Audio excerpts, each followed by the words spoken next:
This is CHSR 97.9 FM here in Fredericton, New Brunswick, Canada. This is Python's Paradise, your film and music show, and this is your host, Greg Gilbert, aka the Python Hyena. And folks, I love Mulholland Drive. I haven't driven it, but I've watched it. And what a great movie. And I have one of the people from the film, one of the actors from the film, let me correct you, on the show tonight. I have the wonderfully talented Michael Cooke. How do you do, Mike? Very well. How are you doing, Greg? Are you sitting in at what's the name of that restaurant? Winkies. Winkies. Are you in Winkies right now? I just left there. I had a good cup of coffee and a nice piece of apple pie. No, cherry pie, actually. No, that's too much of a reference to Twin Peaks. I'm afraid I didn't have that. Yes. Well, it's great to have you here on the show.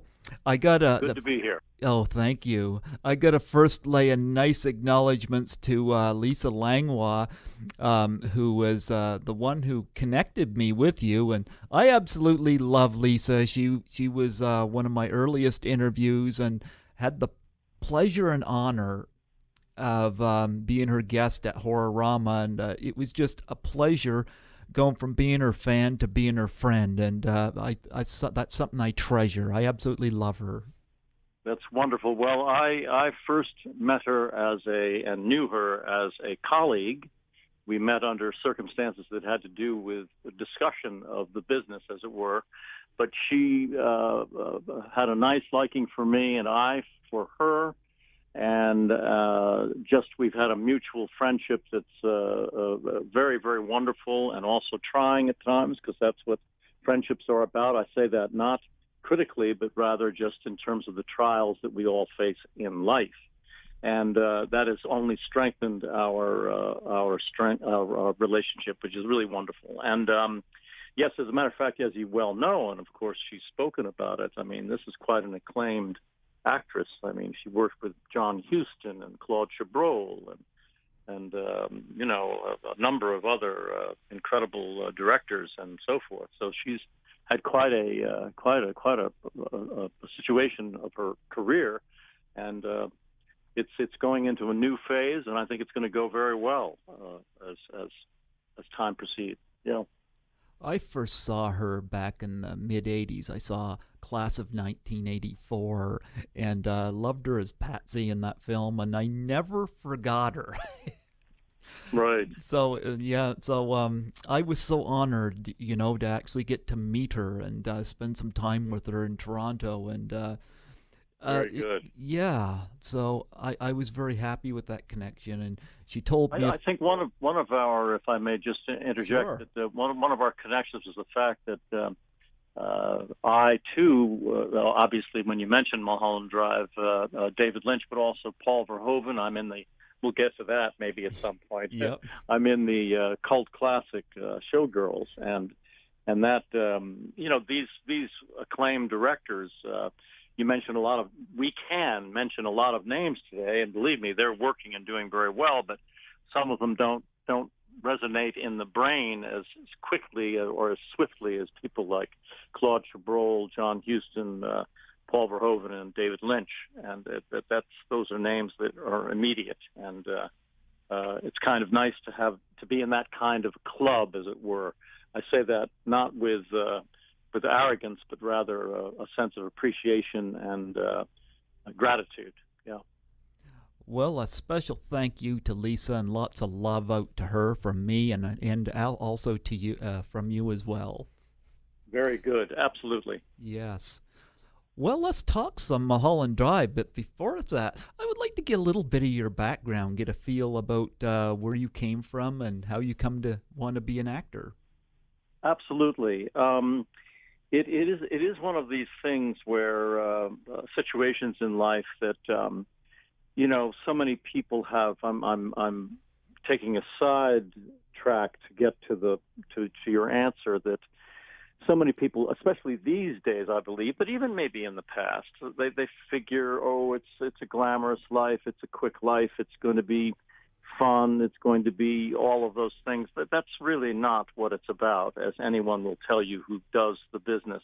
It is work. It is a different kind of work. It's a very specialized field, and there are many things you have to learn about it. But now I will bring you to the point that I was making about this lateral move here, that people often think that it's going to be just so fast and easy, and because they see the product in front of them. But the reason why you act, or mostly, it's not everyone's reason, but you just simply have to. You simply must. And when I was in my mid-teens, even earlier, actually earlier, I was attracted to different characters. I mean, even in my youth, really youth, in my single digits, I found people fascinating, and why they did what they did. I mean, it was, of course, from a young boy's point of view, but then as I grew, I began to really appreciate certain actors. I think I'm not the only one who started off.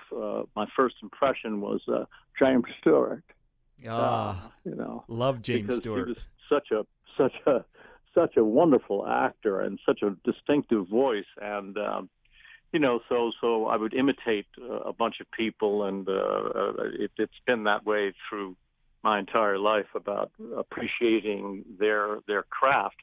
Not from the standpoint of just my imitations did I wish to just do them, as it were, but I wanted to get into character and be the person who I was slated, I hope, to play in whatever role. And so this urge was just in me. I can't really explain it, Greg, except that it's just something you have to do. And even though I'd faced a lot of obstacles from the get-go, I think my face looked younger than I am at that point, than I was at that point. So that seemed to be just going on all the way. And of course, there's these classic little lines that you get in the business, which are, well, I've laughed because it really is so incredibly typical. They'll say, we were considering you, but actually you're just too young for this part. And then, of course, you go back 2 years later for something else, and they say, no, you're just not right. Believe it or not, you're too young for this part. That's 2 years later. Then you come back for something 2 years after that, and then they say, you're too old for this part. It's like you simply cannot win. You can't win. But back to the drive and to the reason why I wanted to act is just I felt somehow in relating to other people's situations or personalities or character or those elements of whoever they were, I felt alive. Somehow there's a kind of strange dynamic that takes place that kind of in the separation of doing someone else, being someone else, you get closer to yourself. It's odd. At least that's the way I treated it. I just felt that I could feel some feelings that I could maybe channel or not manipulate, but rather just experience by entering into the realm of another person's life, as it were, in terms of character. And this carried through to, as I say, my late teens, and then I studied with an incredible teacher who was part of a lot of incorrect information about the method school of acting. People think that it's,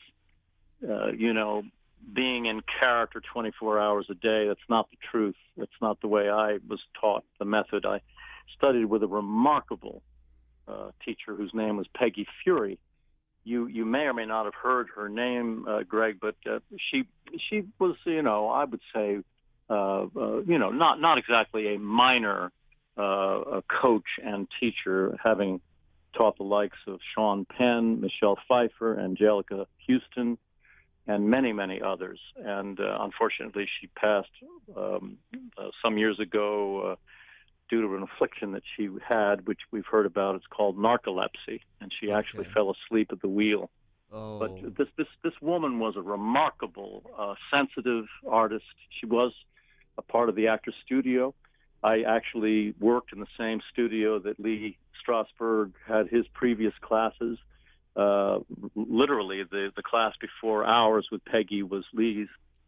I never had an affinity for him at all. I was introduced to, may I say, I'm going way back, to Peggy Fury through, do you know the name Francho Tone? I don't. Francho Tone was a famous actor from the 30s and 40s. He was married to this woman who I believe you do know the name of, Joan Crawford. Yes, I know that one. He was one of her husbands, and he was a remarkable man, and he was part of what was the origins of the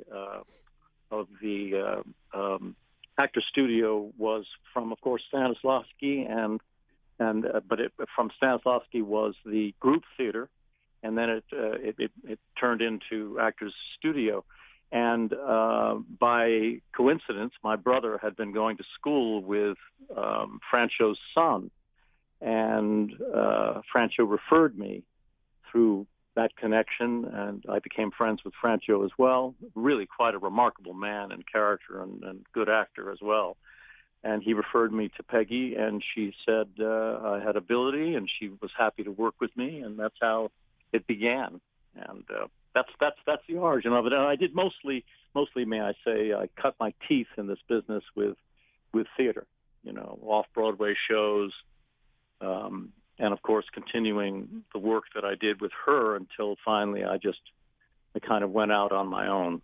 But she was fundamental in my outlook, and very encouraging, and we became kind of friends too. I remember even at a birthday party for her daughters, one of which is an acting teacher in L.A., and I actually was a clown for one of their birthday parties, and I remember she compensated me for it. It was a sweet thing. I mean, I was all of 19 or 20 at the time, so it was fun for me to be doing anything, and also I was very grateful to Peggy for considering me for those kinds of little things. But she really was encouraging, and well, I think I'm going to speak about her for a very specific point, that in the process of acting, if you get a basic book, you can certainly learn, and you can just suddenly do it on your own. All of that is absolutely true. It can be like that, but when you have someone who sees what your qualities are and knows how to enhance them, as well as to correct perhaps maybe some things that are in your way as an actor in terms of your performing, or as they used to refer to it, and they still do, I think, your instrument, which is your whole being. That's really remarkable. And Peggy Fury had this great ability to see who the person was and deal with them very specifically to their character and what they needed to accomplish. Perfect. Well, you did a movie that actually did not come to our theaters here. We're lucky, though, because we have a film society downtown, the Monday Night Film Series, which was actually at the time called the Capital Film Society, because it was under the ruling of my professor who I took my film courses with. And in 2001, I'm going to tell you, there was a lot of trash playing at the theaters. Pearl Harbor was garbage. Freddy Got Fingered, Corky Ramono, The Mummy Returns. I can list so much garbage that played at the theater that year.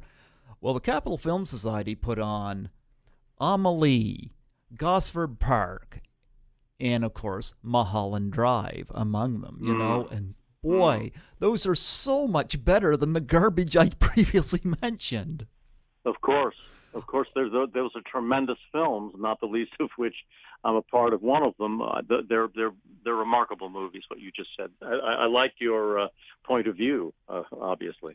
Yeah. Well, yeah. Well, I remember, for instance, I saw Pearl Harbor. It was the first time I left the theater angry, just angry that they were selling this apparently to Japan as a love story. And I'm like, what? I called it a racist film.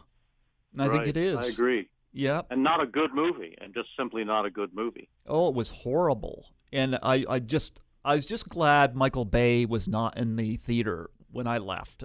'Cause, Right. yeah, I would not have had some very good words for him on that movie. He would have had to deal with Greg Gilbert direct. Direct, yeah. I was not a fan of that movie at all. Right, But right. Very good. Yeah. but I loved Mulholland Drive, and I remember when I saw it, I didn't quite get it, but to the point Well, where it's I very got to go back complex. and see it.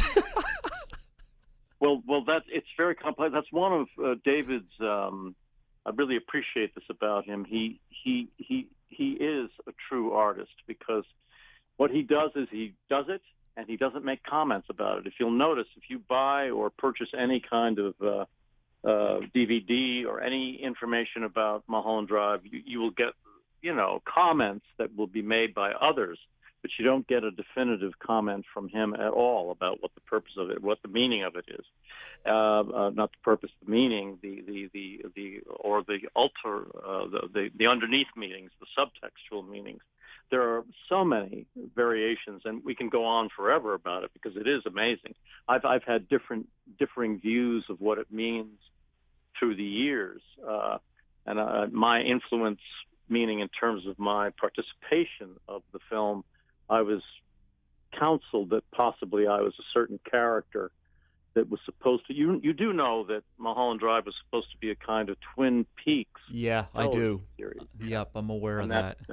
yeah, exactly. That fell through, and but I simplistically, I would say he's giving you in the first part of the film the Hollywood dream, literally as a dream come true, with Naomi Watts getting the role and becoming a big success.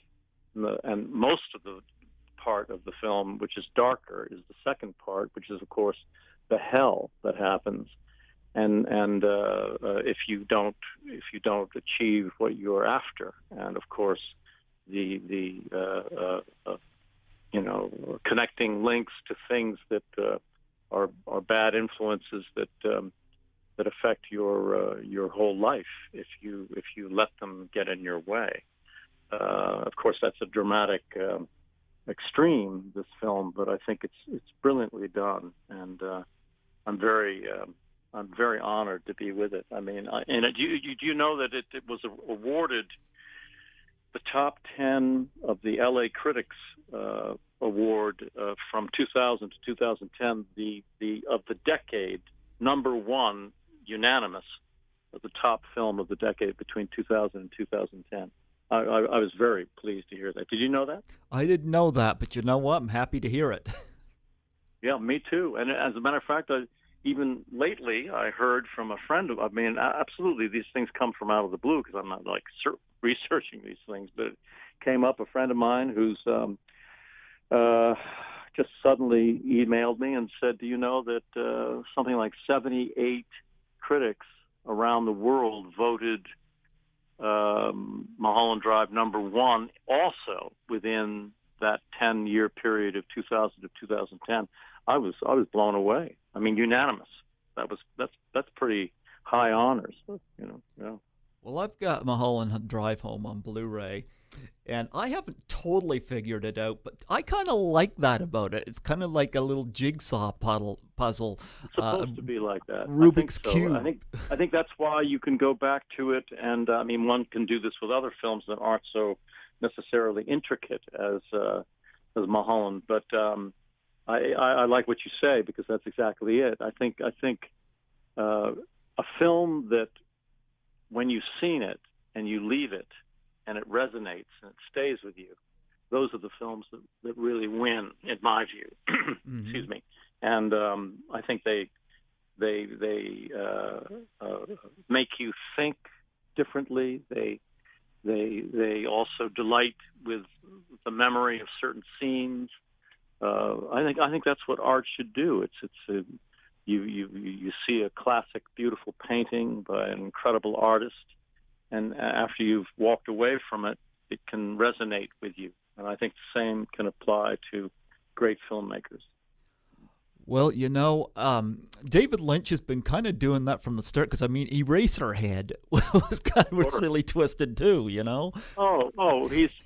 remarkable. And may I say, by the way, this is kind of interesting, actually, when we're talking, since we are obviously David Lynch and Mulholland, which I could probably speak about forever, but the audition process was very interesting. And then I want to speak a little bit, if you don't mind, about how the process was working with them on set. But sure, go ahead. The casting had called me in, and they said to me over the phone before coming in, this is a well-known director. They did not name his name, and they said he does not require you to prepare a scene. He wants you to be on camera in an interview and for about 10 or 15 minutes. And your only requirement, the only stipulation that this director requires, is that you make no reference whatsoever to acting or the performing arts. You have to speak about anything else. We will feed you questions, but that was it. So I thought that was right away. Whoever this director was, who I did not know at the time, that sounded quite exciting to me. So I went in for the interview. It was a delightful interview, and I talked about my children, who are now young adults, both finishing their last years in college, but at that point they were much, much younger. And I talked about my jazz piano, because I play the jazz piano, and I talked about the influences of the music on my life, how much that has affected me. Talked about my family, again, references to that, and it was a very delightful interview. And I thought it was one of the reasons why it was so effective was that I was so relaxed and I was me. I could just talk about whatever, and whenever there was the slightest indication in my own thinking that I might refer to something to do with the theater or acting, man, I canceled it out immediately. I never made a flub in that area, so I was successful in getting through the 10 or 15-minute interview. And then suddenly they called up and they said, this project is something called Mulholland Drive. It's directed by David Lynch, and he wants you to play this role. And so the role is named Herb. Mm-hmm. It's very funny. I don't think I look very much like a Herb under any circumstances, but I'll take it, believe me, and I did. And then I was told to maybe help you, Greg, in terms of understanding a little bit more, at least to the extent to my scenes, because there are two of them that I have in the picture. I don't know. I don't believe it was from David, but I believe it was from either casting or from some source on set, that my counterpart in the scene, which is, as you'd mentioned, it's very funny. Have you been recently at Winky's? Winky's, is, to let the audience know if they haven't seen the film, is sort of like a Denny's restaurant, or a fast kind of food type of restaurant. Not fast food, but a diner type of food. And Winky's, I was told that I was an agent, and that my partner in the scene is also an agent, and not a federal agent, not a but either a theatrical and or literary agent. In other words, we were in the business of entertainment, and I thought that was very interesting. It gave me a great deal of a wealth to play on when I was told that. Whether it has any bearing, because you don't know. There's no indications to any of this. I think there would have been more revelation about that had the initial project, the pilot, been accepted as a TV show, and it had gone on to be a Twin Peaks kind of situation. But we would have maybe understood more about that. But I thought that was very interesting, because it kind of, there's lots of theories as to what this relationship is between me and him. I'm his psychiatrist. I'm possibly his lover. It's all these kinds of wonderful things that there's whole pages that they talk about Mulholland Drive all over the place. It's wonderful. I'm very pleased about it all. And But that was the initial concept, is from what I understood. And working on set, I had 2 days on the movie, and so I felt very prepared for the not too long scene that I have in the diner in the Winkies. I was pleased, I have to confess to you, Greg, that they let that scene be shot the second day. The first day we shot the exterior scene, which I won't ruin anything or spoiler alert for anyone who hasn't seen the movie, but the second scene was the exterior scene. The first scene that we shot during the first day was the exterior scenes, and then the next day was the interior.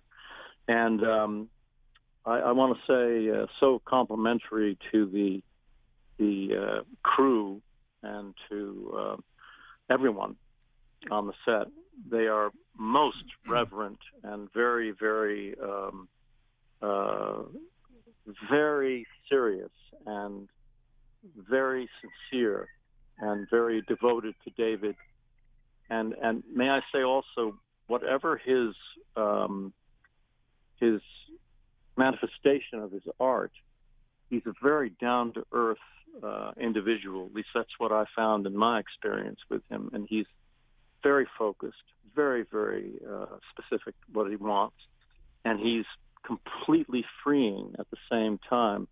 I'm going to regale you now, Greg, with an impression which I've done for many people. As a matter of fact, I did it for Joanna Ray, the casting lady, who was such an incredible influence in also a lot of casting his movies, number one, but also a bit of a champion for Michael Cooke, this lovely Joanna Ray, who brought me in. I did my David Lynch impression for her, and I thought we were going to have to call an ambulance. She was laughing so hard.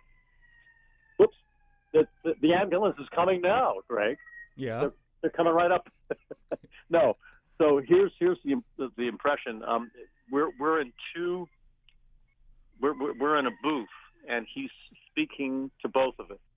So you can imagine, when you can hear, it's hard to do over the phone, but you'll get the idea. When he's speaking to one, he's speaking to that, and then he goes to the other. And this was his direction. Very long pause before he speaks, puts his hands up, very quiet on the set. And then he looks and he says, "Now you have your line, and then you have your line. But you don't say your line right away. You make as if you have another line, but you don't. And then you speak." Absolutely remarkable.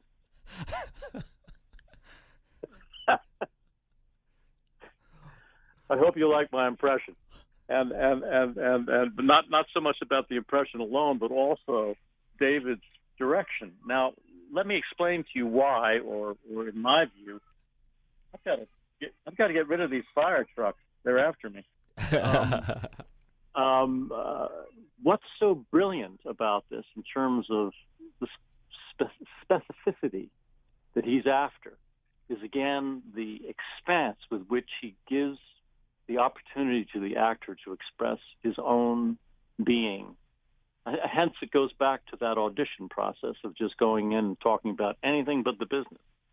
You'll see this connection, I think. What he did was, he says, you have your line, and then you have your line, and then after your line, you make as if you have another line, and then you speak. Now, a good director can say something similar to that, but it's the great director, and I consider him to be a great director, who laid it out that way in such a fashion that he's specific as to the moments that he's after. But do you realize he didn't say stop here or do that there? He never did that on set either as a director. No, you're jumping it or something. No, he wouldn't talk like that. He doesn't talk like a usual director. He speaks very, very specifically, but leaves you the freedom. So all that space, what a good director could do would be, and would say something like, let the moments, evolve as they will, or enjoy the pregnant pause, or they'll say something like that, and that's not what he did. He was very, very specific. It's pretty interesting, no? Yeah. Well, that was a pretty interesting scene in Winkies, Of course, you're sitting across from Patrick is it Fischler? Fischler, yes. Yes, and he's, of course, recounting this really traumatic dream he's had. And Exactly. wow, like even like the tension just rising as he's telling it, and how he wants to face whatever it is he's dealing with, Right. And right.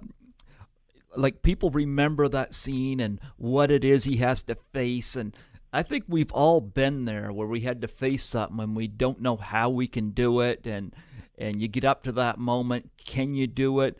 It's almost like the David and Goliath situation, except that David faced the fear, and Patrick unfortunately kind of fell short.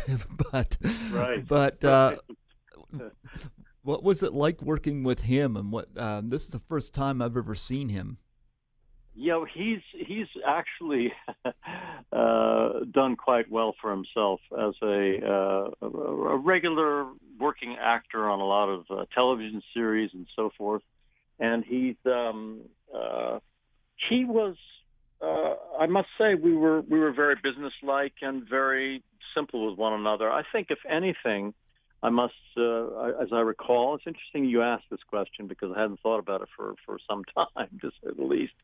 I was just, as Harold Pinter says from his wonderful play, The Homecoming, I was just chuffed to my bullocks to be on the set. I was so happy to be there with David, and I could hardly contain myself. I was so happy. Mm-hmm. And he was a little bit more. I don't think he was not unhappy. He was very enthusiastic. He was, he too is in a masterpiece in my view, if I had to say it.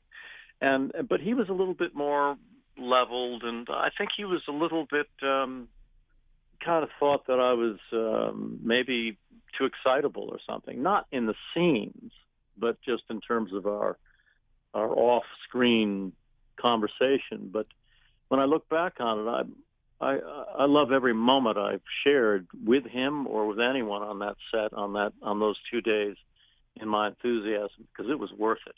Mm-hmm. I mean, I remember I had a moment with the lovely Laura Elena Herring, who's the counterpart to Naomi Watts' character, and they both were about to go in. Naomi and Laura were about to go in and do a scene after we'd wrapped the scene that we did, which was the second day in Winkies. Mm-hmm. And we just chatted for a moment, and Laura's just extremely sweet and very nice, and Naomi was speaking of method acting, and I don't take again, I am not saying this is wrong. She was in her mood she should have been, and she was right to be it. She gives an absolutely brilliant performance, Naomi Watts, in this movie. She said hello, but she was focused and centered. You have to be. If you're doing something, you have to be. You have to cut out everything, and just focus on your work. And I respected that immediately when I saw that from Naomi. And but it was very, very warm, and I saw her at the screening when they had the screening, and was very warm from when she remembered me very well. All very, very nice. But Patrick, he was fine. I think he did a great job, and I was very pleased to do the scene. And there was another moment that was interesting in the Winkies scene. At the end, my character gets up to pay the check, and I look back to him. And David had asked that I do a certain something, and he was more specific in his expression than I am now. I can't quite remember how he expressed it, but he held the camera. Everything was set up, so it was all perfect, and I did it. And this actors will share this kind of story a million times. I did it. I knew I did it. I knew I nailed it. What it was it was a certain subtle, it had nothing to do with dialogue. It had to do with my being in that moment. And there was a slight pause, and he said, "That's a take. We did it in one take." And I'm saying to you right now, Greg, I thank God for 1 billion years that was the case, because I don't think I could have done it a second time. It would have been different, but it wouldn't have been what I did on that first one, because I knew what that feeling was. I knew what it was that I was projecting.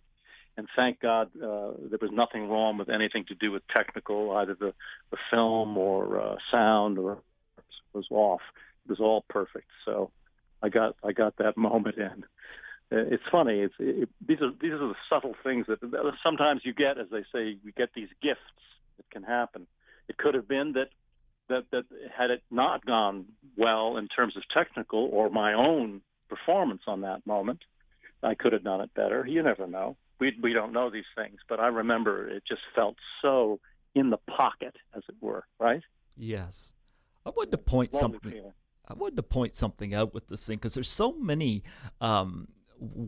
different ways you can view this. You know, some scenes almost play one way, and in the second half of the film, it's in a totally different light.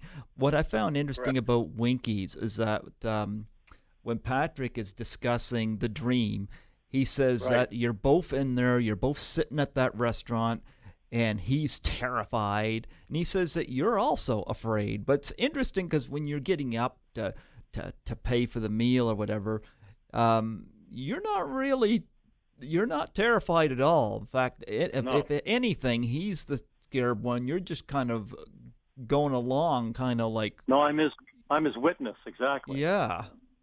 So I'm not terrified. I don't think I'm terrified at all. As a matter of fact, what I think I am is concerned about him. Very concerned, extremely. That's why I think my opening line, if you remember, he says, "I know you wanted me, but Winkies, this Winkies." It's like for all intents and purposes, this agent, a Hollywood agent, wants to eat in some classier joint than that. And if you notice, it's a very subtle little bit, but it's kind of funny. And I remember they're making the detail of it. Patrick's plate is filled with eggs and bacon and everything, and he never touches his plate. But mine is completely cleaned after the scene is over. So it shows you that I'm much more... Nobody eats if they're not relaxed. You don't eat when you're uptight, and that's what he is. I was relaxed, and so even though I was concerned as a character for him, and I think that's projected very nicely. Yeah.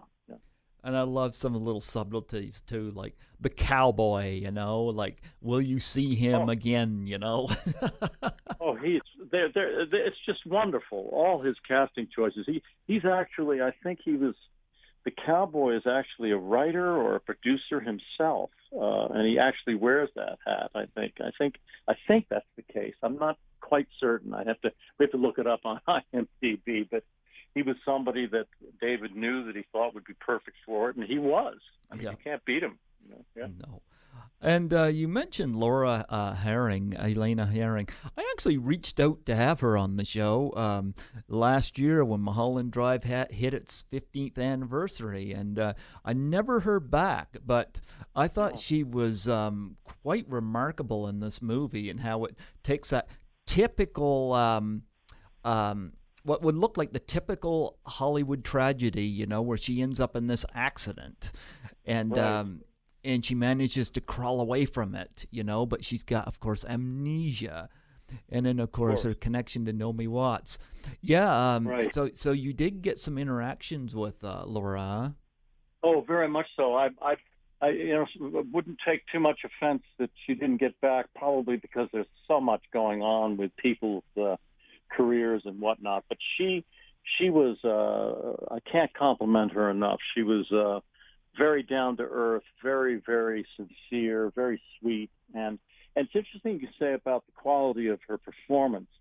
Unfortunately, because of, I say this in this context, not unfortunate for Naomi, not at all. She's a big star, but her part had such stuff to work with, as it were. Yep. Such meat in it. And Laura Elena's did not have the same, and yet she's so beautiful, and she is a perfect balance for Naomi's wild character that, frankly, I'm surprised that they didn't see, meaning the people in the business, casting, producers, directors, whatever, didn't see that. And I thought she was going to have just as glorious a career as Naomi, but it's not quite the same. And I find that confusing. As a matter of fact, I even thought that my career might have taken off a little bit more than it did. Yet I'm very grateful for every second I had anything to do with Mulholland Drive, obviously. Yeah. But I think Laura's performance is wonderful. Yeah. I'm not offended she didn't get back to me, I mean, I'll try her again sometime down the line, but I remember last year it was celebrating its 15th anniversary, and I thought, and I was looking at the stuff I had on Blu-ray, which I do have Mulholland Drive, and I thought, right. Laura, because I know I'm not going to get Naomi Watts. I'm pretty sure she's flooded. Right, exactly. Oh. Well, maybe on the 20th here. We're coming up in 3 years. You might get we are Laura and yeah, exactly. I can't believe it. Yeah, Naomi Watts. Wow, has she ever taken off, huh? Oh, tremendous. Yeah, tremendous. Given some incredible performances. No, I have highest regard for both her and Laura Elena, very much so. Yeah. For me, one of the scariest moments in the film for me, and I think we've all been there. I know I've been in a place before where you're sound asleep and you're hearing somebody somewhere in another room talking out loud in their sleep, And of course, there's that scene where you hear Laura Elaine Herring talking in her sleep, or I forget what it is she's saying, and Naomi Watts wakes up. I find that very haunting. It is. Yeah. It's very haunting.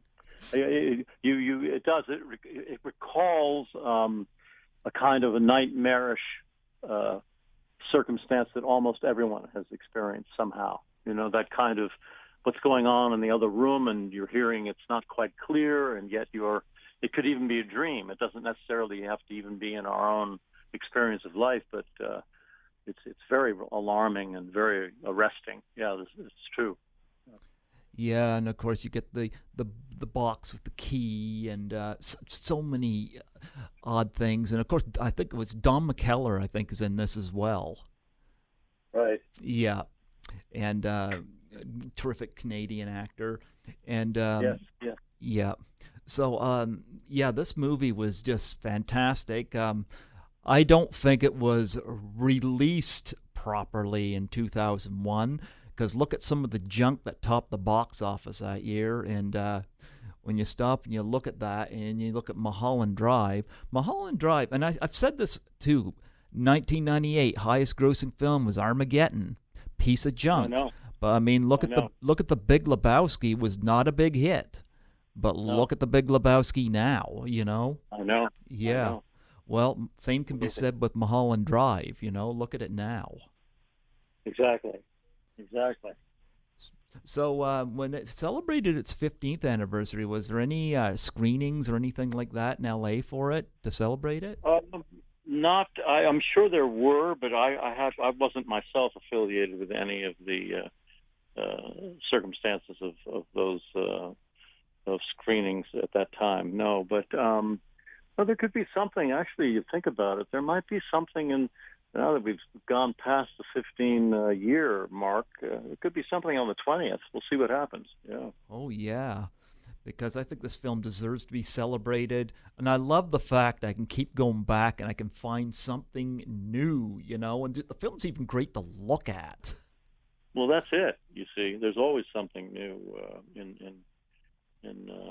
it's funny, these little... I like to mention these kinds of things. I never thought I would say this, but I'm saying it now. Dan Hedaya, if you know that. Actor. Oh, yeah, he was in Blood Simple, yeah. And he's in Mulholland as well. Yeah. And this is such a twist of circumstance. I had an agent who referred me to we're going back 25 years probably, and he was up for the role of a school principal, and I was up for the same role. Now, how could that be? Is that they were going to go with the tough, Italian type of character that Dan plays in his sleep, speaking of sleep. Yeah. And Joy Behar, the comedian as well as talk person, she was to be one of the leads. It was her show, and I got real close to booking it. I would have been on the pilot. The show never went anywhere.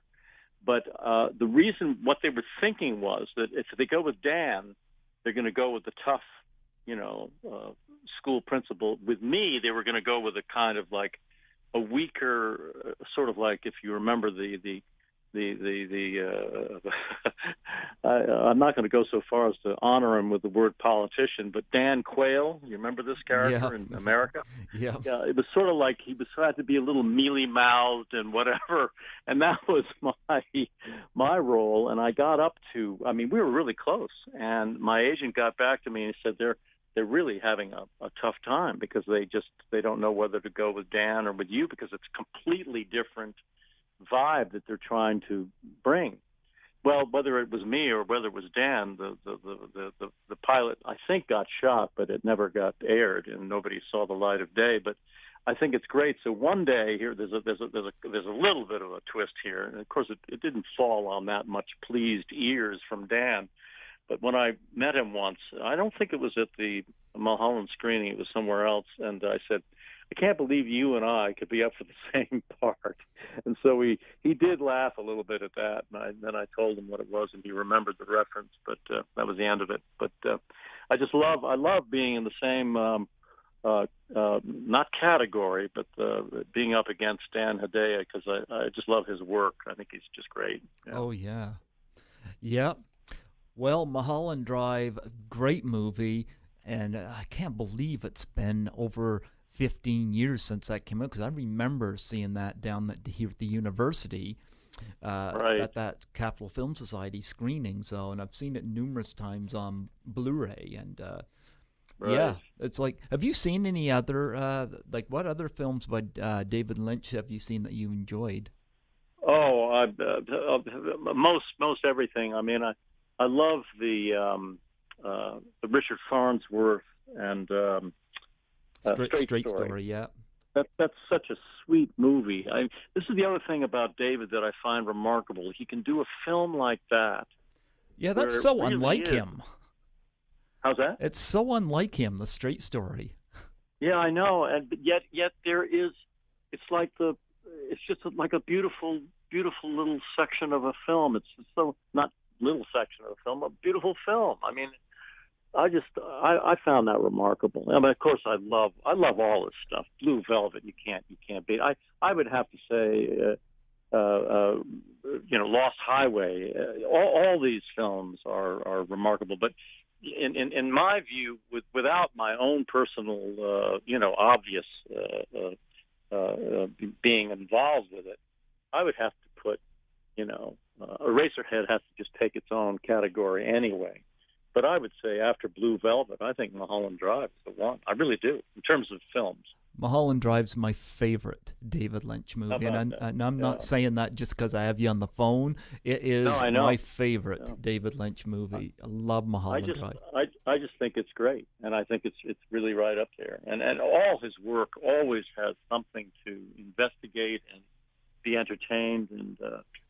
And the other thing I think that I need to mention is that when you feel such an affinity for the work of what you're doing, and it actually harkens back to what I said about the reason why I wanted to be an actor. It kind of ties in there somehow, Greg, believe it or not.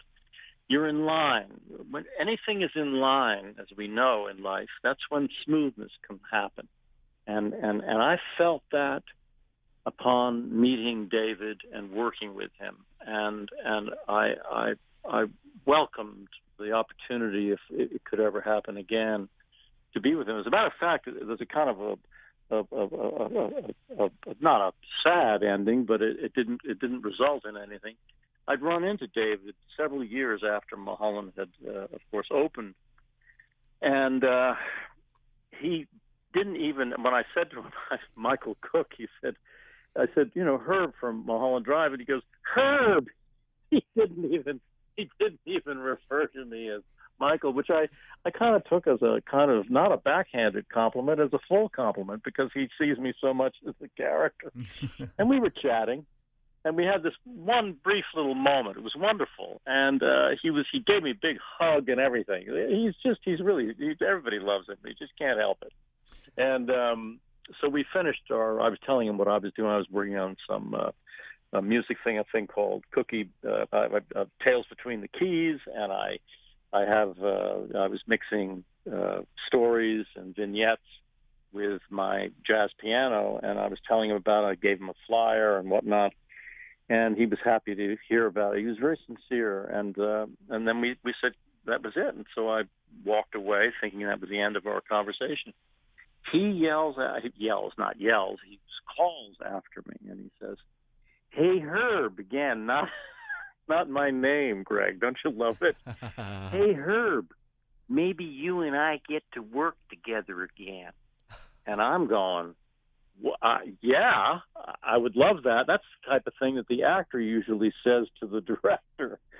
Instead, it's the director to me. And I was very moved by that because it was after we'd finished the conversation and I'd already left him. It was like 20 paces after walking away that he calls after and says what he says to me. I was very moved by that. And unfortunately, he didn't see if there was anything in it for me with Twin Peaks 25 years after. But I didn't take that as a kind of negative from him. I just felt that I've understood it's fantastic. I want to see it. I haven't seen it actually, but it just wasn't something in it that he felt was right for me to play. Because I know one thing about David. All great directors have this. Good directors have it too. They don't forget. They just simply do not forget who people. They don't forget detail. They have very, very rare, individual, specific, heightened minds and consciousnesses. I really do think so. Yeah, I've had one person from Mulholland Drive on here back in May. I had Vincent Castellano on here. He was the one that, remember the guy was shooting up shot the agent guy and he shot the cleaner and Yeah. Vincent was in the movie Anaconda, which came out 20 years ago. That's and great. I had him on here, and I talked to him about Mulholland Drive as well, and he enjoyed working with David. Of course. Yeah. Wonderful. That's great. Yeah. Good, Greg. Very nice. Yeah. Now we got to go to a different extreme here and talk about Showgirls. Showgirls. Oh, it's a complete different extreme, believe me. Yeah. You know what? It's strange because with Showgirls, as bad as that movie's reputation is, I don't even think it's the worst Paul Verhoeven movie, because I would watch Showgirls before I'd watch Starship Troopers or Hollow Man, which I think were actually worse. Yeah, well, there we go. It's very funny, but I mean, of course, the distinction of Showgirls is that it has become a cult classic, and I was very pleased to that too. Now, Greg, now that you're bringing it up.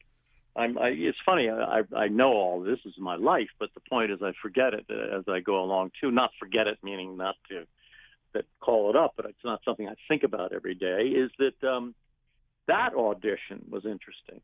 Are you ready for this? Because this is how I got the job. Okay. Okay. So I go in, and they had the role of a doctor for me.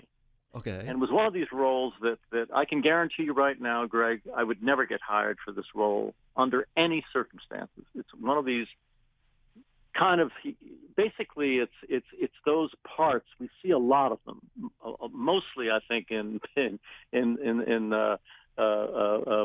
TV shows.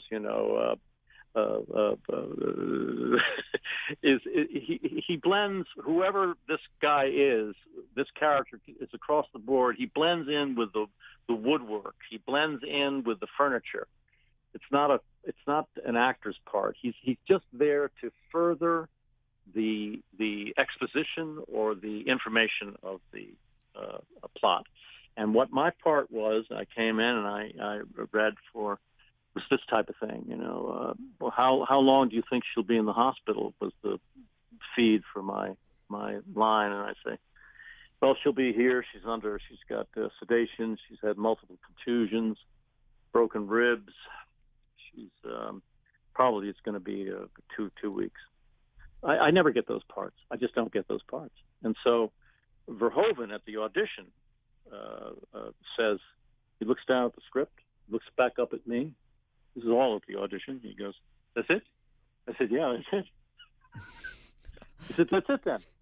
So he's going to dismiss me because, we've got casting there and people are going to come in to read for the next part. And these are the moments that you've got to be grateful for as an actor, Craig, which I'm sharing with you now.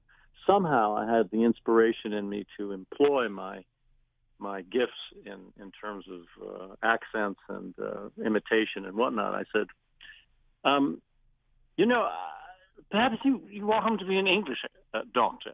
We could do an English doctor. He says, no, he's already going to cut me out. I said, well, maybe you'd like me to do an Indian doctor. I could play an Indian doctor. And suddenly I have him and the casting people laughing because it's just totally insane that me, in the way I look, would ever play, especially an Indian doctor.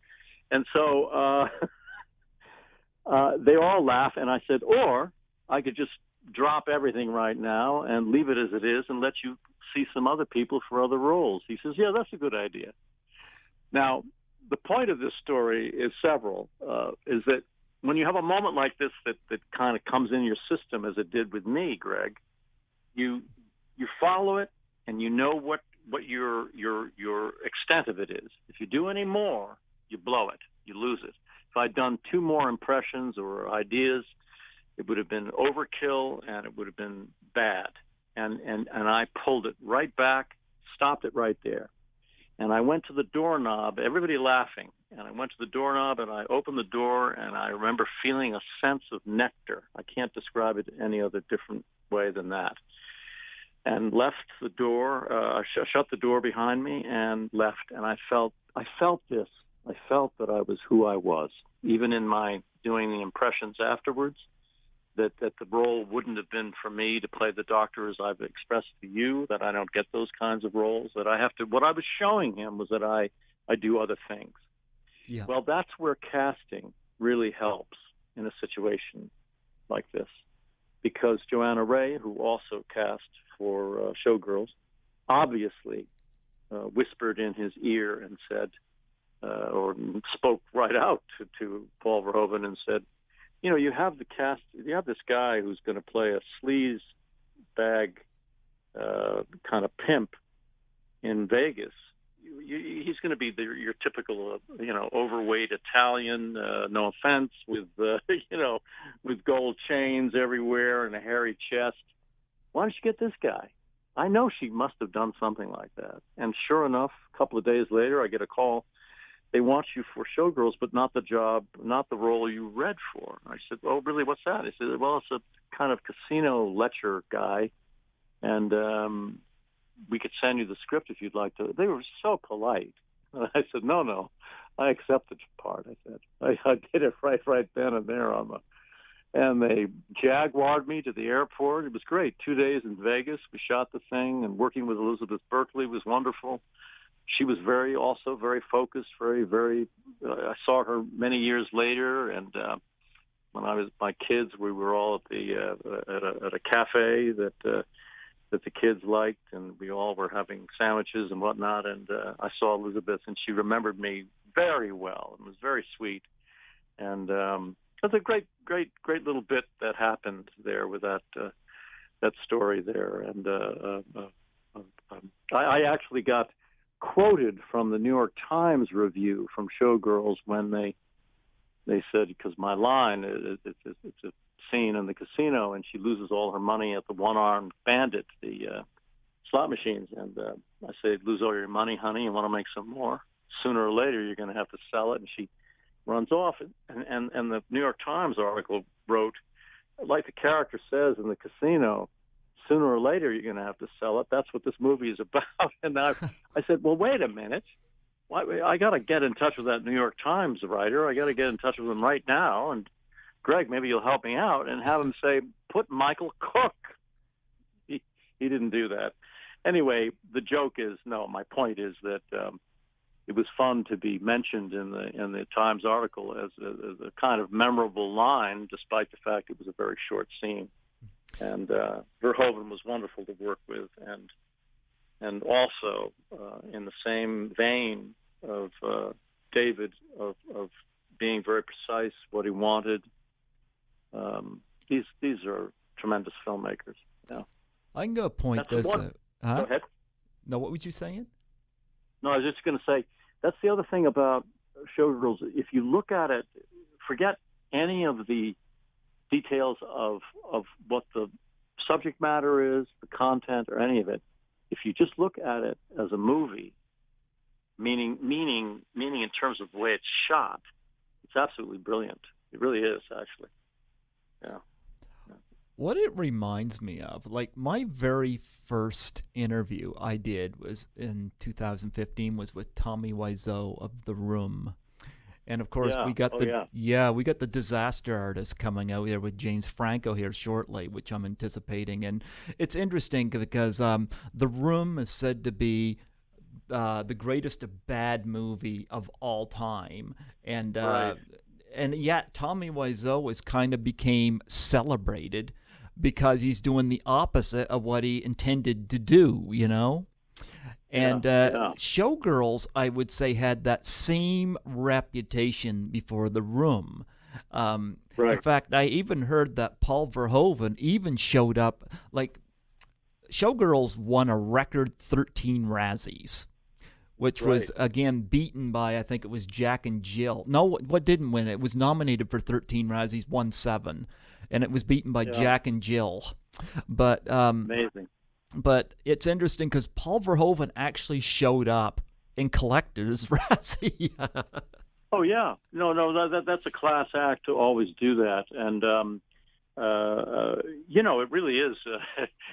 It deserves the Razzies, I think, and at the same time, it's a hoot. I have to tell you, I have a marvelous distinction. A friend of mine who was part of a collective who would. This is not uncommon, what I'm about to say, would all meet and they'd have their yearly or wherever they do it, viewing, showing, screening of Showgirls. And he, in passing, he says, guys and gals, it was a whole, like 10 or 15 of them sitting around looking at Showgirls. I know the guy who plays, you know him? Oh, my God. It's like all of that excitement. So when he saw me the next time after one of their showings, he said, "You're quite popular. I'm becoming more popular because of you, because I told them that I know you personally." I said, "That's wonderful." So they'd all howl with laughter because they just enjoyed the ridiculousness of the film, and that pool scene is wonderful when they're having relations in the pool, and it looks like Jaws. The shark is in the pool. Or a jacuzzi is going on. I've never seen such a scene. It's really marvelous. Do you know what I'm talking about? Yep, I do.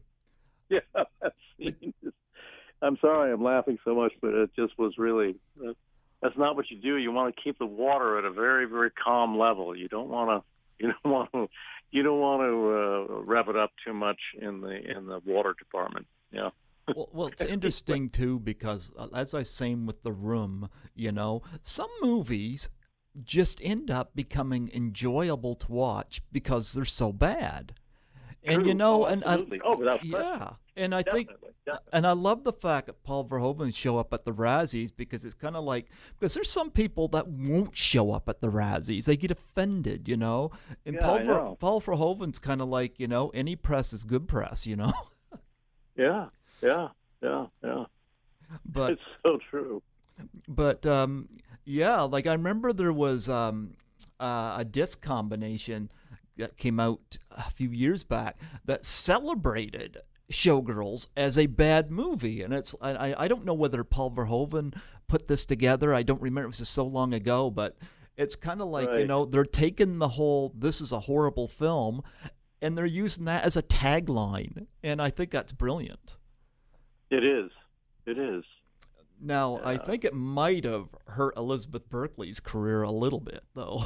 Well, that was a rough period, a section of time there for her, because she was known as, Saved by the Bell, this cute, innocent girl. Now it was a career move that unfortunately backfired for her. But the good news is that when I saw her again many years later, she was just really wonderful, very, very of herself, calm, extremely engaging, very, very nice, very sweet with meeting my kids, the whole thing. She was had gone into other areas of life, very, very nice. And so you never know what the reasons are for things, how people's careers go, and so on and so forth. And one has to adopt a certain philosophy, I think, Greg, with one's career, no matter what level it is, in order to be able to survive actually the reality and the fact of whatever that career is. I don't know, that sounds a little obtuse, a little cryptic, but what I mean is that I think one realizes as life goes on, at least for me, and that's why I think that's what I'm saying, is that there's a lot of gratitude for the way things worked out, that, my children, there's these other elements could have entered into it that would have not been the same, that I think could have altered their growth somehow. And I'm very, very, very happy about them, probably the most of all, which is I attribute my wife and the upbringing of the kids incredibly. So it's a funny little thing I'm adding here, but life is more than just Yep. Life is just more than those, although it's incorporated with what it is that I've had such a spirit and verve for, which is, of course, to act. And also I play jazz piano, as I say, and write. And so it's interesting to put balance, is what I'm saying, somehow, if one can, Well, you know what? It's interesting because I've heard that when Tommy Wiseau goes to like the Comic Cons or whatnot, there's always a big lineup of people to meet him because of the room. I'm willing to bet you if Elizabeth Berkley was at one of those conventions, I guarantee you there'd be people lined up to meet her. Oh, there would be. Even because of Showgirls. Yeah. Oh, no doubt. Oh, Yeah. no, she would be heralded. Yeah. Oh, yeah, without question. Yeah. And of course Gina Gershon, we can't overlook her from being in this film as well. She is just the greatest. She's good at I playing. have a little story with her that I'm not going to be as specific about it, because I don't want to, even though I've not seen Gina since this very moment of what I speak, that we were on our way from makeup to set, which was, in a casino in Las Vegas. And she had an incredible monologue not her acting monologue, not a scene from the movie, but about her situation with the film that was, I wish it was side-splittingly funny, because she had all sorts of comments that just shot out of her that were just so specific in their detail, and I think I'm saying enough without saying too much. And she wouldn't remember me for all the tea in China, but the point is, she just, I was so charmed by her honesty and her there was another quality in the way she was projecting this thing. If I've anyhow communicated what it was she was doing, just talking about her situation with the movie, that there was something not bitter about it. It was she had this kind of light quality, and I've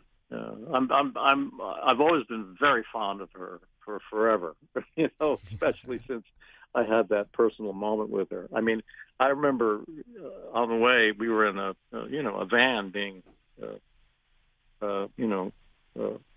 ferried over to the casino, and I couldn't stop laughing. She was on a roll. She was really, really great. Yeah, and a hell of an actress. Oh, yes. I think she's great. Yeah. Yes, absolutely. I love her look. I mean, apart from the fact she's, of course, very attractive and everything, she's just got that great look that she has. That's just, Yes. You get some other films I got to bring up too, and a couple of them I have not seen, but I got to bring them up anyway. One is, of course, The Disappearance of Kevin Johnson. You get to work with Dudley Moore.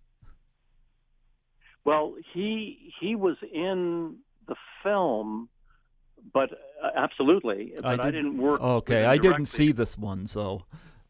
But you know what? It's an odd film. It's not a bad film, and I play a lawyer in it, and it's kind of like. It's a weird movie, but actually I have a story about Dudley if you want to hear it. Sure, please.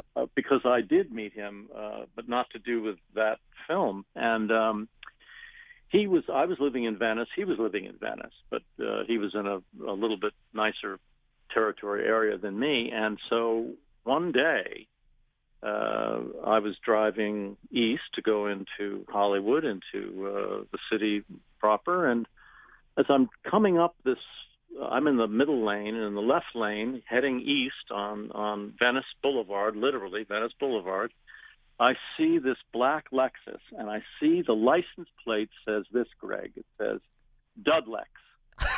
And I know damn well before I get up there, if it's Dud, it's going to be Dudley. I knew it. I knew it was going to be Dudley. So now I'm to his right, and he's to my left, and we're at a red light. And I've got this old beat-up car, and he's got this wonderful Lexus with his windows up, and I turn to him, and I do Dudley for Dudley. I go, I can't believe it's you. I don't believe it's you right next. And he does one of these looks, Greg. He kind of turns, and he looks at me, and he goes with the kind of the eyes a little bit sunken back into the sockets of his head. And he goes, oh, God, what have I got here? This guy's going to kill me. And he has his windows completely raised. And I'm saying to myself, oh, he's not buying it. He's not going to take it. And I've gone too far. So, the instinct of the comic, of which I believe I have a lot of in me, is when you're in the pit, Greg, and there's nowhere to go, you go deeper. So instead of, when he looked away and the red light was still standing, I went, I know, you don't want to talk to me because you think it's too much. And you know what? And he takes another look at me, and the son of a gun is so beautiful. He hits the button for the right passenger window to go down, and he turns to me, and this is Dudley to me. What do you think you're doing? I don't believe you're doing that to me. So I'm doing Dudley Moore with Dudley Moore. It's just you can't. I don't think that's ever happened. We've seen dueling Brandos with John Belushi and so forth. And although he did do Belushi, we have to mention he did Joe Cocker in front of Joe Cocker. So here I am doing Dudley Moore with Dudley Moore. And he was so sweet. He says, and then we cut all the nonsense out. He said, "What are you doing?" I said, "I'm doing a show that I'm working on." That I told him. I said, "What about you?" He says, "I've got a." It was before he got this terrible, very rare brain disease, which did him in. It wasn't. People thought that his bit with Arthur and doing his drunken thing was what he was. He wasn't that way. He got slippery and more sloppy in his speech because this brain disease, which was very rare, afflicted him, and then of course he passed. But at that point, he was quite sharp, and it was. I don't think the TV show did very well, but God, he was very, very sweet with me, and then we both laughed, and that was the end of it. So, yeah, nice story, no? Yeah, I love that. I love your impression. Thank you. And also, he really was genuine. You know, he was really very, very authentic, and it shows you that he could. I love the fact that he debated whether to be in touch with me, and then he finally said, "All right, this guy's too much." And of course, yeah, very nice. Of course, James Coburn was in that. He's no longer with us. Yeah, I know. Oh, there were a bunch of people in that film, but all of them I didn't really have that much interchange with. It was sort of they did that film piecemeal. You know, there were bits that were shot, and then you didn't have any involvement, and then you come in and you didn't know why. At one point, I'm crossing a bridge. I don't know why I'm doing it. It was, you know, I kind of like that movie, actually. I'd like to see it again. I don't know if it's still out. Pierce but anyway, Bronson was in it. Of that. Pierce Bronson was in it. Yeah, exactly. Yeah. And of course, you were in a film. This film I haven't seen either, but I like the director. It's called Look, with Adam Rifkin, of course, who made Detroit Rock City. I know. That was quite an experience, and he's a very intense individual, and we had it was a tough part because I played the father of a 16-year-old daughter who accuses her English teacher of molesting her and assaulting her. Okay. Rather topical during this day and age. Yeah. But anyway, and of course the whole, as you know from the title, it's all shot from surveillance cameras. This film, which I thought was a very original idea. It can be a little bit hard to get used to that same kind of. You see it from the angle that would be like in an interrogation room. As a matter of fact, that brings me to where the scene was that I had to play with my wife in the scene and my daughter, and we have two detectives there, and she is crying, and we're of course so concerned that she's been abused, and then the surveillance tape, the look of, as the title shows, when the cops show it back, that she was seducing the teacher, not the other way around. Yeah. So the truth is revealed, and at that point, that's why I say it was very intense. I have to, as the father and the character, slap the daylights out of her. I mean, with one solid whoop. You know, those things are that they didn't tell you all that when you want to be an actor. Yeah. That can take a lot out of everybody. I mean, and we had to do it several times, different ways and everything, but it turned out very effectively, and everyone very cooperative and helping one another, but it was very intense, as you can imagine, you know, because you have to. I summed up the rage of the fact that she's not only told a lie, but accused someone who was innocent. I mean, it's that and more, and lied to her parents as well in terms of the character, and it was an interesting experience. I remember leaving that set with a headache. I remember. Yeah. But that goes with the territory. I mean, you can have the good moments and then not so good moments. But the work was there, which was nice. Yeah. I'm glad you brought that film up because that was good.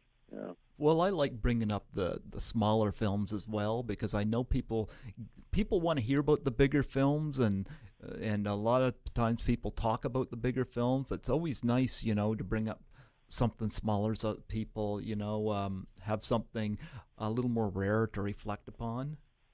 Right. Yeah. Right. And of course, you were in Now You See Me Too, which I also have not seen. I did see the first one. I did not catch the second one. Yeah, the title. It's funny. I think they shifted it or something, so I'm not even on the same page on that one. So I have no comment on that. Yeah. Yeah. Yeah. You were in the film, were you not? I think they may have switched the title, or they could have. I don't know. Yeah. Yeah. Oh. Yeah. Okay. Yeah. Well, yeah, I saw the first. I did not catch that one when it played. I know it had a big ensemble cast in it, but right. Yeah. Now, of course, you say you play jazz piano. Now, what other instruments do you play? No, it's not any others. Just that? I mean, I'm attracted to many other instruments. God knows, just as a listener and an appreciator of music. But the one that got to me and always I felt a great affinity for was piano. And it's funny that I had not studied it as a child at all. At one point I did, but it didn't take. And then my stepmother had given me an upright piano when I was 19, and I had my own place on the Upper East Side of New York, and for about a year, it literally stood there, sat there, stared at me like the proverbial 800-pound gorilla, untouched. I couldn't even get near it. I was so afraid of it because it was like a daunting thing. I loved it so much, meaning the idea of playing. I just didn't think I'd ever be able to. So long story short, I finally began to tickle the ivories. And before you knew it, I could see combinations and intervals. And I didn't pick up a book to read about it. I just began to learn by ear. And then I realized I needed to enhance my understanding a little further, and I found an incredible instructor who was a jazz luminary in his own right. His name was Walter Bishop Jr. He was one of Charlie Parker's last piano players before Parker had passed in the early 50s, and his name, again, is Walter Bishop Jr., and he had his own groups. He worked with astonishing people in the jazz world, and I was so fortunate to not only study with him, and he knew that I didn't read, and he didn't push reading with me. He showed me techniques and certain formations and combinations of chords and some theory that I picked up, and then a lot by ear I play. I'll listen to something and get the chords. I'm pretty, facile with that aspect, because you have to be if you're learning by ear. And he was a contemporary of Thelonious Monk's, Walter Bishop Jr., and wonderful little story with, I must have been studying with Walter probably no less than maybe about 8 months or so, when he said, put down on a cassette tape your version of one of his tunes, which is a wonderful ballad Thelonious gave to his wife called Crépuscule with Nellie. Do you know, being up there in Canada, you would know you know this word, crépuscule? No, I don't. How about that? It's a French word. It means twilight. Okay. Yeah. And so Crépuscule with Nellie, it's a sweet title and a really an incredible tune. And so I put it down on the on the tape, and then I spoke to Thelonious after I finished. I said, "Please forgive me for all my mistakes and wrong notes and whatever." And I don't think I said wrong notes. I said clams, which is a better word to use. And sure enough, about a week and a half later, Walter got back to me and said, it wasn't just me, by the way. It was other people who were also students of Walter who had done some Thelonious tunes. And Walter said, Thelonious heard your Crepuscule and your words, and he really liked it. I said, "Oh my God, that's fantastic to have he's one of the premier giants of modern jazz, as we know, Thelonious Monk." So it's through these kinds of connections that I could meet all through Walter Bishop, and then we became dear friends, Walter Bishop and I. He was a lifelong friend. Stayed with me and my wife and kids on his last tour when he came out to L.A. That's how close we were. So he was a big influence on my life. Yeah. Wow. And so I've been playing ever since. And then I, oddly enough, a little late in the game, but I did it, and I was very pleased I did it. And as a matter of fact, Lisa gave me speaking of Lisa Langlois, who we've referred to before, she doesn't like jazz. She tells me this honestly, and she says that when I gave her the album, I have to backtrack to say I produced an album in 2015, and it's called Shoot the Piano Player, not dissimilar to the great classic, and I do that tune on it, from the Francois Truffaut film Shoot the Piano Player. I do that tune on the album actually as well. And anyway, when I gave the album, which I gave a great credit to Lisa because she was instrumental, if I may use that musical word, in the production of it. As a matter of fact, the cover shot of the album is in her dining room. A beautiful friend of mine, Alex Niella, an incredible photographer, had taken the shot, and was in her place, and it all ties in together. And when I'd given her the album, she told me. I said, "What did you think?" After like a week or so, she said, "I'm afraid I haven't listened to it yet." And she kind of like was nervous because she didn't want to say I'm telling you all the truth here, Greg. She won't mind the truth because it's a great ending. She says, "Oh, no, I just haven't had the time. I'm going to do it." And I said, "Okay." And then I think a couple of weeks later, I kind of dropped the whole thing, and she calls me up. So, I had your CD in my car, and I didn't know I'd put it in, and I hadn't tapped it on. Suddenly the music came on, and I heard it. And even though I'm not a jazz person, I listened to the whole album, and I said, it's your chef d'oeuvre. She used the French phrase, which I couldn't believe she said this to me. She said, "It's a brilliant album. It's a beautiful album, and it's chef d'oeuvre means masterpiece in French."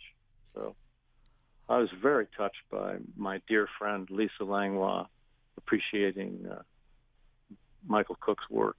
So that's you can find it on. Thank you so much. Yep. Bandcamp. If people look up the site Bandcamp and look up Michael Cooke with an E, Shoot the Piano Player, they can find that album. And okay. I'm very proud of it. I'm very pleased. I'm thinking that it might be possible I might be able to produce another one. So we'll see. It's very, very in the initial stages, but I'm seeing if I can get back to that. So you could get Lisa to sing on it. After all, she sang in The Slugger's Wife. You're absolutely right. She has a great voice. As a matter of fact, I sing as well, and I didn't promote that on the album. I did mostly, everything was bass and piano mostly, but I do one tune on there where I sing. So I'm very happy about that. I actually don't even mention it. It just comes as part of I did that intentionally. I wanted to surprise the listener. But yeah, that would be great. That would be great. We would do something that she'd like to do, that's a good suggestion. I'm gonna bring it up to her. Yeah. Yeah. Good. I Yeah. Go ahead. I was gonna say I learned a lot when I spent time in Toronto there with Lisa. I learned a lot about how to treat women. Right. I tried my best to treat her better than the way she's been treated on some of the films she was on, and it was a real Right. learning experience for me. And Right. yeah, because I'm not used to taking somebody out to dinner and with them appreciating it. Whereas I'm so used to, if I take somebody out, they're wondering when the foot's going to drop, Right. Right. that whole Harvey Weinstein crap. And I just Sure. wasn't, Sure. yeah, and I just wasn't brought up that way. And, No. and No. I Thank remember, God. yeah, so I was so honored to spend the week, and she showed me my Toronto culture, and she had told me that I was a great help to her at Horrorama, and I just had a wonderful time, and I really hope my friendship with her grows. Yes. I cherish that, and I got She is a very, very sincere, extremely perceptive, intelligent, and also gets the inside of the joke. She's that sharp. She's really good. She actually often, on a moment, I'll say something that I don't think is worth anything, and she says, "You said that." I said, "What did I say?" She's listening. She's a real solid listener, and I value her friendship immensely, and she's tremendous. Yeah, yeah.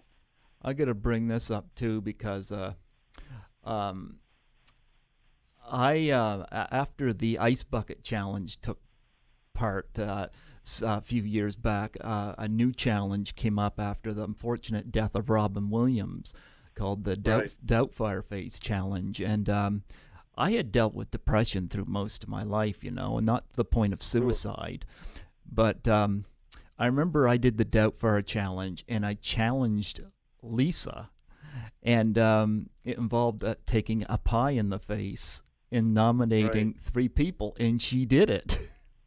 Wow. Yeah. Good going. She was a good sport, and her video was great. I got it up on YouTube, and I'll bet. I'll have to check that out. That's great. oh yeah, she was a wonderful sport at it, because I was trying to get the industry involved with it, because depression's something, and Lisa will quote me on this, is something that nobody seems to take seriously. Well, no, they are now, but it's taken all this time. People think that it's because I've had it myself. Thank you very much. I don't Yeah. think you probably have a quote unquote normal person, or even abnormal. But anyone not go through it. If you don't, I don't think you're maybe even alive. In a way, it's almost a requirement. It's just part of the process of life. I don't mean that you have to be saddled with it all the time. And that brings us to the next more clinical, more dangerous area, which is it is a serious affliction. Yeah. And I've had the moments when it has been that bad, and where it felt like I could hardly raise my finger to do anything. And so it is serious, and it is real, and it is being acknowledged now, and it's not some sort of excuse or some justification for you don't want to do something, so you just want to sit in bed all day or something. Yeah. That is not it. It's a real affliction, and I'm very pleased that people are seeing it now. Obviously, a lot from the medical area, but also in public awareness, because it is true, it is real, and I'm one who has experienced it, and very heavily so. Yes. Yeah. Well, Fortunately, that is not in my my makeup at this time. Thank God. And I'm hoping it will remain at bay, permanent bay. Yeah. Well, I've always tossed that challenge out to people for anybody that wants to do it, and I'm really glad that Lisa had done it, and Right. yeah, I had absolute gratitude to her for it. In fact, after she did the challenge, I donated to the Single Moms Planet, which she was involved with, Yes, and I know, very much so. Yeah, very yeah. good. So yeah, because it was my way of giving back. I like to acknowledge people because if they're Of going to course, do that for me, I want to do something back. So absolutely. yeah, No, that's so very good. I appreciated being able to be her friend, and I'm looking forward in the near future to going back to Toronto and Good. seeing her again. I wanted to, before I let you go, did you have any projects coming up that you want to talk about? I will actually. Good question. And I want to say that I recently finished working on a small commercial with the son of Ridley Scott, Jake Scott, and I was very happy to work with him. He's an incredible director and wonderful personality, and I was very pleased to be a part of working with him. And I also have two, which I won't mention what they are, but two small roles in two separate films. One is a short, one is a film in Germany. The reason why I don't mention it, it's all still in the Okay. editing and continuing stages of completion. So Okay. I'm not talking about it, but I was very happy to be part of these two projects as well. And I write, as I say, I don't do I do mostly